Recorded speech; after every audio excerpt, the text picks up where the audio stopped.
200 crore vaccine dose India में लगाए जा चुके हैं, जिस पर विपक्ष का कहना है कि ये भारत में संभव ही नहीं है। इस पर राज्यवर्धन सिंह राठौड़ ने क्या कुछ कहा, आप भी सुनिए। लोकसभा की कार्रवाई में आज सदन के अध्यक्ष ने भारत को बधाई दी कि भारत में 200 करोड़ वैक्सीनेशन के डोजेस लग गए हैं।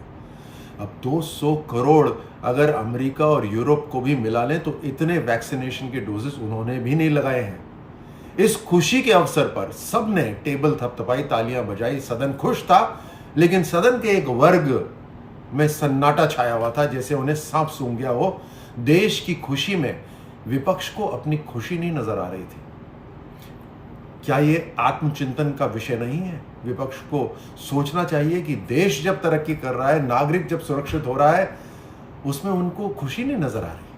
देश की भोली भाली जनता को विपक्ष बार बार बरगलाना, उन्हें झूठ बोलना कृपया बंद करें। अभी जीएसटी की जो चर्चा हो रही है, जीएसटी काउंसिल के अंदर 1/3 वोट केंद्र सरकार के पास होता है और 2/3 वोट राज्यों के पास होता है। उनके वित्त मंत्री वहां पे सदस्य होते हैं। और अभी जीएसटी में जो निर्णय हुए हैं, उसकी जो जिम्मेदारी कुछ राज्यों को दी थी, वो राज्य कौन से हैं? ज्यादातर विपक्ष के राज्य हैं। केरल, राजस्थान, पश्चिम बंगाल, इन सब ने निर्णय लिया है। उसके बावजूद भी ये विपक्ष वाले लगातार झूठ बोल रहे हैं। और जीएसटी के अंदर क्या निर्णय हुआ है? दूध, दही, मक्खन, आटा, तेल, चीनी, इन सब के ऊपर जीएसटी की दरें कम हुई हैं। हमारे किसान भाइयों को भी लाभ हुआ है। डीजल पंप, ट्रैक्टर के टायर, ट्यूब, सीमेंट, इन सब के ऊपर जीएसटी की दर कम हुई है।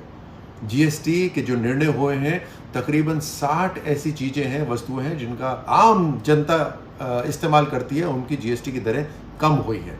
अब विपक्ष जरा अपने कार्यकाल का भी देख ले। 10% महंगाई दर होती थी, आज 6.5% है। और दुनिया भर में जो महंगाई दर है वो तकरीबन 10% है, लेकिन उसके बावजूद भी भारत के अंदर 6.5% है। और जब विपक्ष होता था तो भारत की 1 ट्रिलियन इकोनॉमी थी, अर्थव्यवस्था थी। आज प्रधानमंत्री मोदी जी के कार्यकाल में 2014 से अब तक 8 साल में 3 ट्रिलियन की हमारी इकोनॉमी हो गई है। हम मजबूत हो रहे हैं हर तरह से।